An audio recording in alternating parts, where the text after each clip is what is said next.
Hola, ¿qué tal? Hoy vamos a hablar sobre la fotografía. ¿Qué significa fotografía? El término proviene del griego phos, que significa luz, y graph, que significa escribir, trazar o dibujar. Es decir, en conjunto significa dibujar o trazar o escribir con la luz.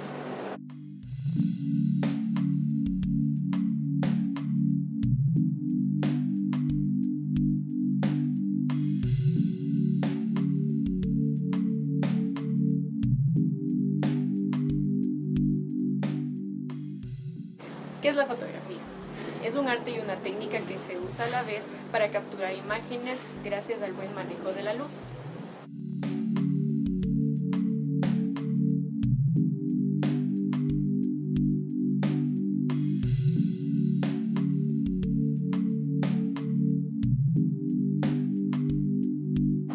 Es el resultado de tres procesos dados en la década de 1820 y 1830, que servía como resultado para registrar, fijar y reproducir imágenes.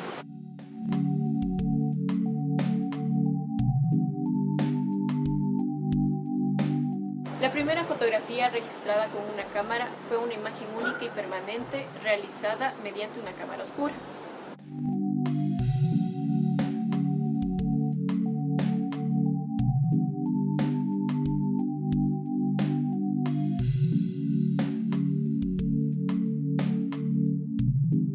Entonces, ¿qué es la cámara fotográfica? Es un dispositivo que sirve para capturar imágenes. En la antigüedad se necesitaba una habitación entera para poder realizar lo que hoy en día hace una cámara actual.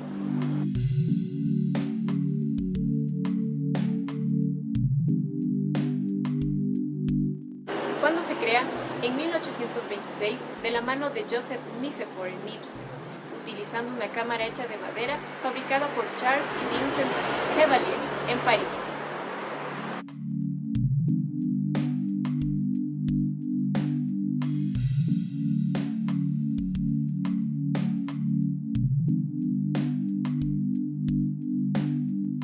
¿Por qué se crea?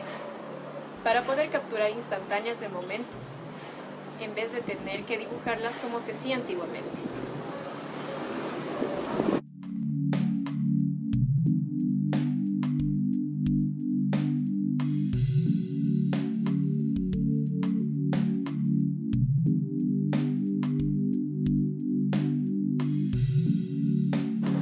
¿Quién inventó? Los británicos Thomas Wedgwood y Humphrey Davy, quienes en 1802 realizaron diversos experimentos con el registro de la luz.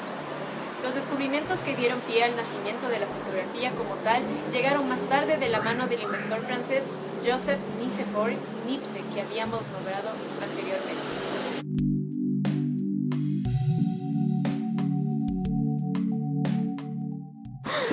A continuación vamos a ver más a profundidad sobre la fotografía, las características de las fotografías más emblemáticas de su época. ¿Qué nos cuentas, Melissa? ¿Y cómo funciona? El proceso comenzaba preparando la emulsión fotográfica para pasar a tomar una fotografía y luego revelarla. Fue, por así decirlo, la continuación de la cámara oscura. ¿Y qué era la cámara oscura? Es un instrumento óptico que permite obtener una proyección plana de una imagen externa sobre la zona interior de su superficie. La fotografía puede ocuparse de diferentes cuestiones como por ejemplo el paisaje, la vida cotidiana, situaciones de violencia o la vida en diferentes espacios como la ciudad, por ejemplo. La variedad es ilimitada y lo interesante es que esto hace que la actividad se vuelva sumamente importante porque permite al público observar un sinfín de situaciones que de otra manera quedarían perdidas o no serían conocidas por no haber estado presente un fotógrafo en el momento apropiado. Esto es claramente visible, por ejemplo, con el caso de las fotografías históricas, que sirven a los historiadores y especialistas para rearmar y construir un momento específico en la historia de la vida cotidiana en los tiempos pasados. Las fotografías de principios de siglo nos muestran cómo se vivía, cómo se vestían, cómo llevaban a cabo muchas tareas diferentes personas. La consecuencia de la fotografía es bastante atroz, ya que estamos hablando de que con solo un disparo podemos arruinar una persona, una empresa o una nación entera. No todos los fotógrafos son buenas personas. A ver, ya que si la fotografía tiene por ende mucha polémica, entonces se paga muy bien por ello. ¿Qué usos y aplicaciones ha tenido desde su invención hasta el día de hoy? Y es que la fotografía ha constituido desde sus inicios un medio de gran utilidad en la investigación científica. Gracias a su utilización a niveles científicos se tiene la posibilidad de registrar fenómenos que no se pueden ver directamente, como por ejemplo aquellos que se desarrollan en tiempos muy breves, como fotografía ultra rápida, o aquellos que se ven extremadamente lentos, como la fotografía en baja velocidad. También aquellos que se producen a escala microscópica o aquellos que afectan a regiones muy vastas de la Tierra se les llama fotografía aérea, orbital o astronómica. Ernesto, ¿y tú qué nos cuentas? Podemos tomarle foto a prácticamente cualquier cosa. Entonces hay muchos tipos de fotografía en realidad. Pero nosotros hemos decidido dividirlas en 3 grupos: técnica, documental y artística.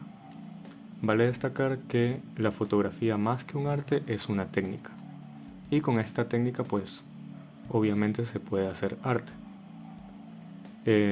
Dentro de este tipo de fotografía podemos destacar la toma a productos, a arquitectura, ¿sí? Cosas que requieran mucha metodología, incluso a bebidas, a comida, a cosas que pueden estar en una revista de repente. Es muy importante la composición. También entra aquí los retratos, todo lo que es la representación de los rostros, de la apariencia, de los rasgos más característicos de una persona. Los retratos surgen casi a la vez que la invención de las cámaras, puesto que estos fueron reemplazando a las pinturas por ser más baratas.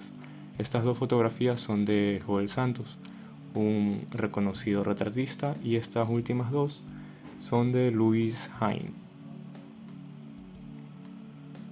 Es muy importante que este tipo de fotografía tiene diversos planos y tipos de iluminación. De repente la luz frontal, luz lateral, luz de relleno, luz de fondo. Muy bien, ahora vamos a ver de manera un poco más detallada cuáles son los planos más usados en la fotografía de retrato. Vamos a hacer esto con la ayuda de la Barbie, que va a ser nuestra modelo el día de hoy. Bien, vamos a ir desde el plano más lejano al más cercano. Entonces, en primer lugar tendríamos el plano general. Así que, como su nombre lo indica, pues capta todo lo que se encuentra alrededor de nuestro personaje, en este caso de la Barbie. Sí, podemos observar, por ejemplo, en esta foto la máquina de coser.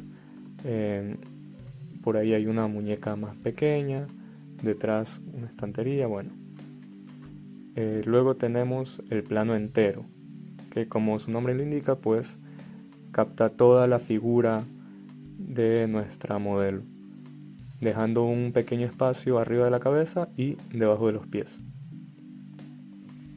Este plano pues quiere captar toda la anatomía, toda la figura de nuestro sujeto. Bien, luego tenemos el plano americano.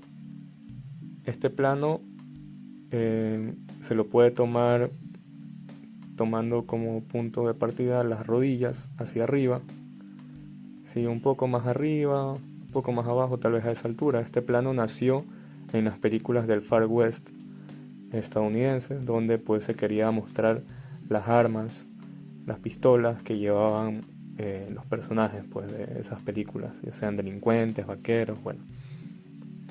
Luego tenemos el plano medio, que es a la altura de la cintura. ¿Sí? Trata de mostrar la parte superior de nuestro cuerpo, tal vez a la altura del ombligo, de la cintura.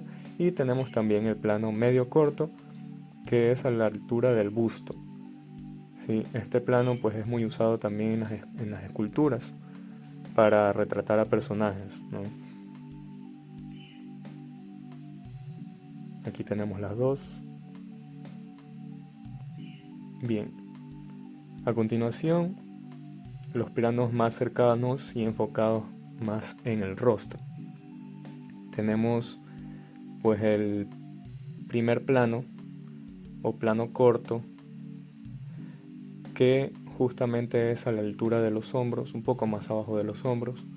Es muy común pues usar este plano para la fotografía de los documentos, ¿no? Tamaño carnet, para la cédula, etc. En este pues se ven las características de nuestro rostro, nuestro cabello, y mucho más cercano a este tenemos al primerísimo primer plano, que justamente se enfoca solo en el rostro, tratando de no dejar mucho espacio arriba ni debajo de la cabeza. Aquí pues ya se pueden apreciar de mucho más de cerca las expresiones faciales, los rasgos más característicos. Sí, por ejemplo, aquí podemos apreciar las pecas, de repente el maquillaje, aunque no se puede enfocar muy bien, pero bueno, esa es la idea. Este sería el primerísimo primer plano.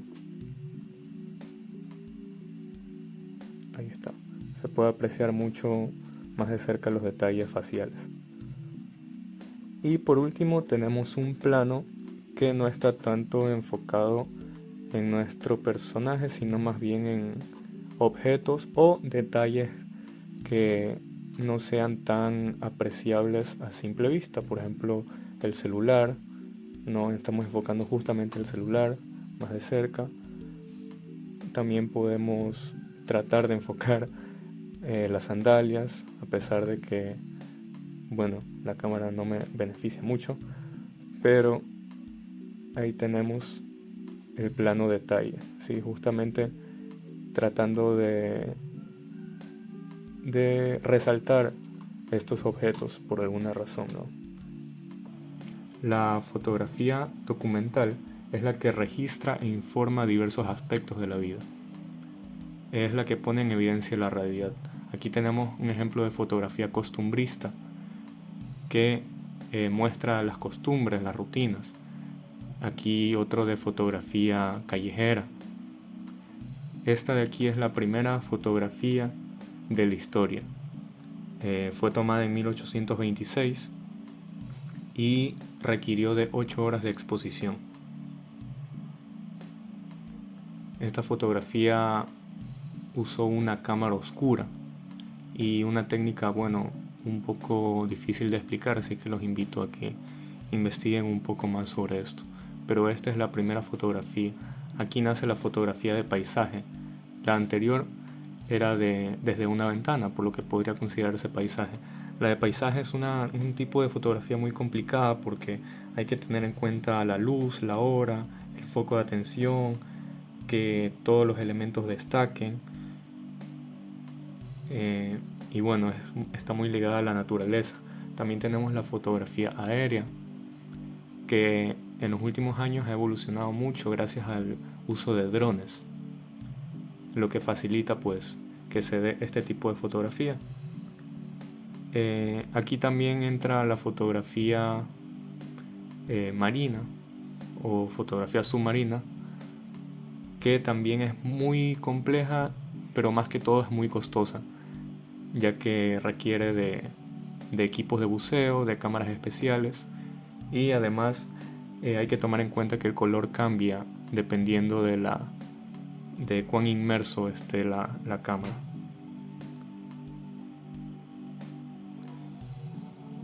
Luego tenemos la fotografía orbital, que es tomada gracias al uso de satélites que están en órbita en torno a la Tierra.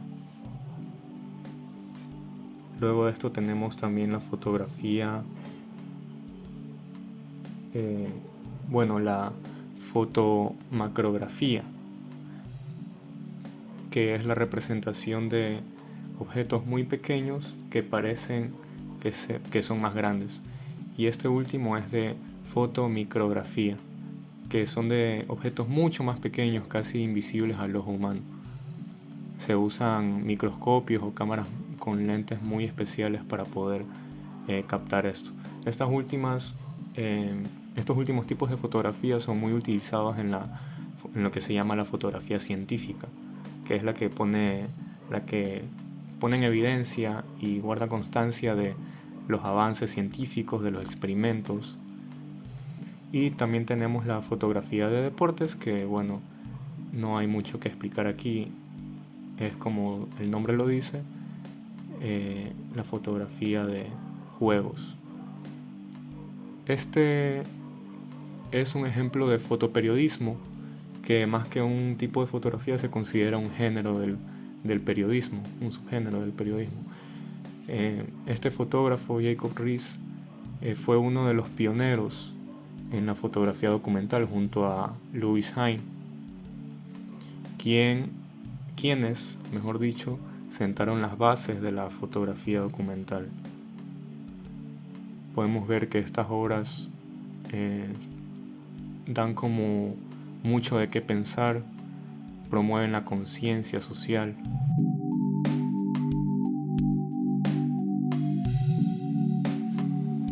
Solo nos queda por revisar un tipo de fotografía, que es la fotografía artística. Pero para saber cuándo una fotografía es artística es bueno que nos remontemos a los inicios de la fotografía en el siglo XIX, cuando empezaba a popularizarse.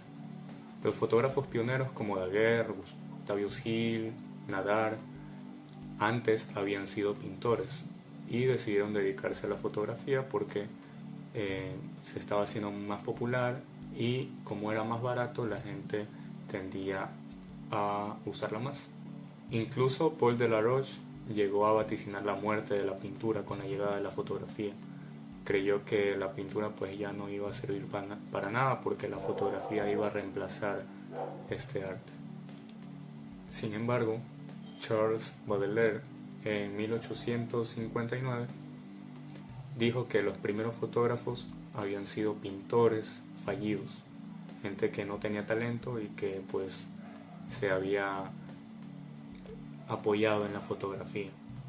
Creía que incluso al ser mecánico, daba poco espacio para la creatividad, por lo que aconsejó a la fotografía a quedarse como una mera auxiliar de las artes, de las bellas artes mejor dicho, tal como lo era la imprenta. Iba pasando el tiempo y la fotografía cada vez fue sustituyendo más a la pintura y muchos pintores y dibujantes se cambiaron, por decirlo así, a la fotografía. Luego surgió la polémica de si las fotos debían o no tener derecho de autor, y se produjo una polémica en Francia en 1862, donde la audiencia territorial de París por fin dijo que los dibujos fotográficos no deben ser desprovistos de su carácter artístico, lo cual trajo muchos enojos, mucha disconformidad por parte de los pintores de la élite y muchos grupos, que pues también acusaban a los fotógrafos de ser malos pintores. Con la llegada de las vanguardias del siglo XIX, muchos de los movimientos, el cubismo, el expresionismo, el futurismo, creían que el arte tenía que ver con nuevas posibilidades expresivas, nuevas formas. Entonces muchos fotógrafos trataban de convertir su arte en este nuevo cambio, en lo que buscaban todos los vanguardistas. Stieglitz hizo que la fotografía alcanzara un estatus de obra de arte con su Photo Secession. Además fue quien introdujo la vanguardia europea en América y creía que los temas más banales podrían ser considerados artísticos y podían alcanzar cierto grado de belleza.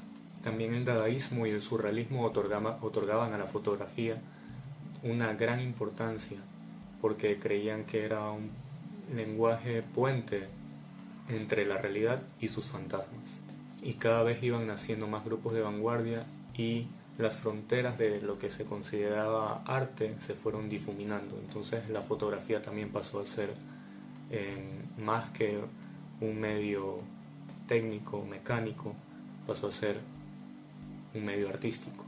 El artista Duchamp, quien se hizo famoso en 1917 por su polémica con sus obras de arte, decía que arte es lo que el artista dice que es arte.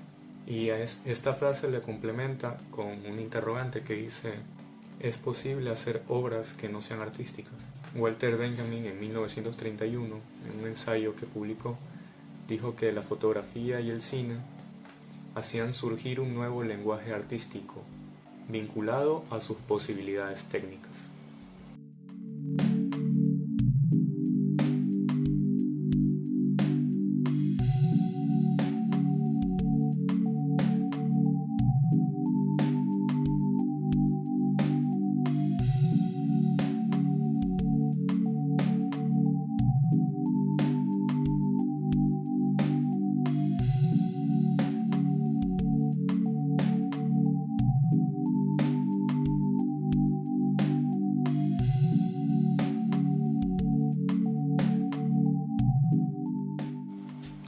La fotografía artística tiene como característica la manipulación de las obras, de imágenes. Es decir, que no se queda simplemente en una foto a un animal o a un paisaje, sino que manipula la luz, manipula su técnica, de repente le añade unos filtros. Sí, tiene muchas opciones para poder modificar la imagen. Además, es de carácter subjetivo. Es decir, a mí me puede parecer una foto artística, pero a otro tal vez no le parezca mucho así. Esa es una muy gran disputa entre el arte en general en los días actuales. También tiene mucha herencia de la pintura, es decir, que toma muchas de sus bases de composición, del color, de teoría del color, para poder componer, valga la redundancia, sus obras. Podemos considerar fotografía artística la publicitaria, que no solo se queda en la toma de técnica, digamos así, de un producto, sino que la hace ver más llamativo, le hace que uno quiera comprarlo. También tenemos la fotografía de moda, de belleza. Tenemos el retrato, que no simplemente puede ser técnico, o sea, solo tomar una foto y ya, sino que, como hemos visto en ejemplos anteriores, puede ser muy artístico, muy colorido, muy bello estéticamente. En realidad, cualquier tipo de fotografía que hemos mencionado anteriormente podría considerarse artística si se toma en cuenta todos estos criterios ya mencionados. Entonces podría ser una fotografía, documental o periodística, que también pueda ser considerada arte. O también una foto de paisaje, ¿por qué no? Este ha sido nuestro video, espero que lo hayan disfrutado, que hayan aprendido algo y nos despedimos. Hasta la próxima.